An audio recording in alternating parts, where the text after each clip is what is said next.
Tere siit Euroopa Parlamendist Brüsselist on 26. märts, neljapäev kell 1:30 pärastlõunal Brüsseli aja järgi. Eestis on kell 1:30. On lõppemas täiskogu istungite miniplenaar ehk nagu ma olen ka varem selgitanud, et lausa 4 korral aastas ehk kord kvartalis toimuvad täiskogu istungid ka Brüsselis Euroopa Parlamendis 2 päeval, siis tavaliselt kolmapäeval ja neljapäeval. Ülejäänud ajal on see parlamendi täiskogu saal siin Brüsselis tühi, sest et täiskogu istungid toimuvad ju tavaliselt iga kuu nädal aega Strasbourgis. Mis on toimunud viimastel päevadel? On toimunud mitmed päris olulisi hääletusi ja debatte, kuid võtame mõned üksikud teemad just nimelt ette, mis peaks kõige rohkem huvitama või kõnetama Eesti ühiskonda, meie valijaid, tulevasi valijaid ja poliitkonkurente. Esiteks eile hommikul muidugi põhidebatt keskendus Euroopa energiakriisile. Ehk arvestades olukorda Iraanis ja Lähis-Idas ja Hormuzi väinas, siis mida peaks Euroopa või mida saaks Euroopa teha selleks, et energiahinnad oleks kontrollitud ja nad ei lendaks kosmosesse nagu rakett. Loomulikult sinna seinast seina arvamusi parlamendisaadikutest, loomulikult vasakpoolsemad või liberaalsemad räägivad, et näete, see ongi tõestus, kuidas meil on vaja rohkem roheenergiat, et olla sõltumatum. Kuid nagu teavad kõik normaalsed inimesed, siis roheenergia ei ole juhitav, ei ole stabiilne ja pole teps mitte üldsegi tegelikult odav, nagu räägitakse. Seega roheenergia ei ole lahendus, vaid meil on tõesti vaja esiteks juhitavaid, stabiilseid energiaallikaid ja teiseks on vaja normaalset maksupoliitikat. Just nimelt sellepärast nii Eesti Keskerakond Eestis Riigikogus kui ka siis meie poliitiline fraktsioon konservatiivid ja reformistid on selgelt tegemas poliitilist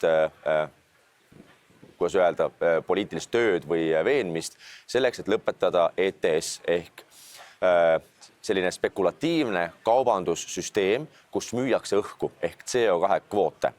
Kuna Euroopa majandus moodustab CO2 emiteerimises umbes 7% globaalsest CO2-st, siis isegi kui kõik Euroopa ettevõtted panevad oma uksed kinni, vallandavad kõik töötajad, lõpetavad igasuguse tootmise ja me kõik läheme põhiliselt puuonnidesse elama, siis maailma CO2-ga globaalselt tegelikult ei juhtu mitte kui midagi. Küll aga meie sureme lihtsalt nälga. Aga see kaubandussüsteem, mis on üle 20 aasta siis toiminud, või niivõrd kuivõrd toiminud, on kõige puhtam spekulatiivne süsteem, kus raha tehakse õhust ja selle maksab kinni loomulikult lõppkokkuvõttes tavalised tarbijad, kes lähevad poodi saia ja piima ostma. Kuid loomulikult see vähendab ka võimekust luua uusi töökohti, ettevõtlusvabadust, ekspordivõimekust ja seega globaalse konkurentsivõimet eelkõige just konkurentsis Ameerika Ühendriikide ja Hiinaga. Võib öelda, et mingil määral see poliitiline surve on juba toiminud, kuna Euroopa Komisjon just hiljuti viimastel päevadel avalikustas mingisuguse strateegia või kava, et nad tahavad seada vähemalt ülemhinnapiiri CO2 kvootidele, et need ei saaks lihtsalt hüpata üles-alla suvaliselt, vaid seal peab olema selge ülempiir, et ka ettevõtjad teaksid arvestada, et kui kõrgeks võib minna energia hind.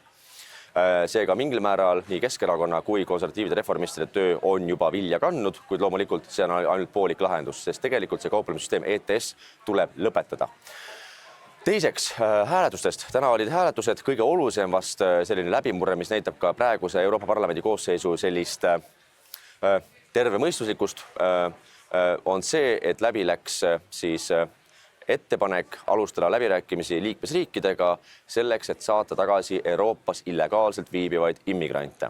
Selle vastu loomulikult hääletasid kõige rohkem sotsialistid, liberaalid, vasakpoolsed, kommunistid ja kõik ülejäänud normaalsed inimesed hääletasid ilmselgelt poolt, sest ühelgi illegaalil, kes on rikkunud seadusi või kujutab endast tegelikult avalikku ohtu ja turvariski meie ühiskondadele, ei peaks olema kohta Euroopa Liidu liikmesriikides ja neid peab olema võimalik saata tagasi võimalikult kiiresti. Lisaks sellele loomulikult tuleb valata ka välispiire, et nad üldse niisama ei saaks tulla üle Vahemere kummipaatidega. Lõpetuseks, mis on toimumas pühapäeval, toimub kellakeeramine. Ja tihti ma näen ka ju sotsiaalmeedias ikkagi inimeste arvamusavaldusi ja seisukohti, et millal küll lõpeb see kellakeeramise trall ära.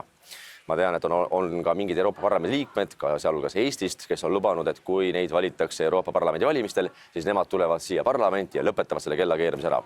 Mina võin öelda, et see ei ole Euroopa Parlamendi pädevuses, vaid lõpuks peavad selles kokkuleppele jõudma liikmesriigid.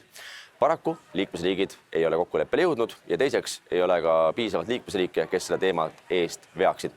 Ehk et näitaksid initsiatiivi, et see asi lõpetada. Ehk on praegu poliitiline huvi puudus liikmesriikidel ja teiseks, kui on isegi seda debateeritud liikmesriikide vahel, siis pole jõutud kokkuleppele, et kas peaks jääma suveajale või talveajale.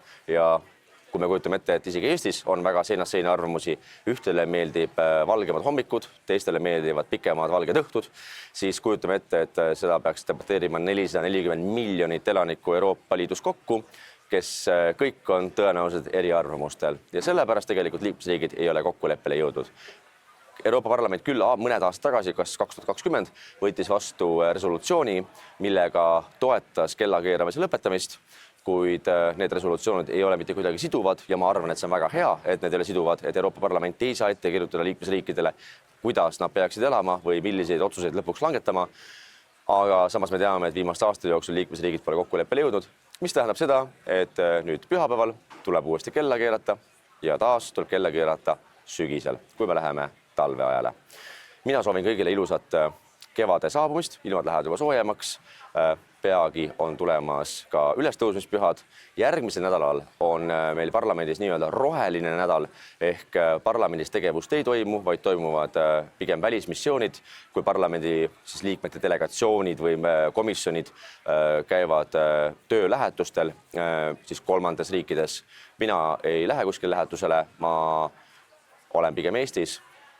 Seega me kohtume taas umbes 2 nädala pärast, taas Brüsselist, Euroopa Parlamendist. Soovin kõigile jõudu jaksu ja tuletan meelde, et vähem kui aasta aega on jäänud Riigikogu valimisteni, kui me saame selle Reformierakonna jõugu võimult lükata ja saata opositsiooni. Olge tublid, terved ja taas kohtume 2 nädala pärast.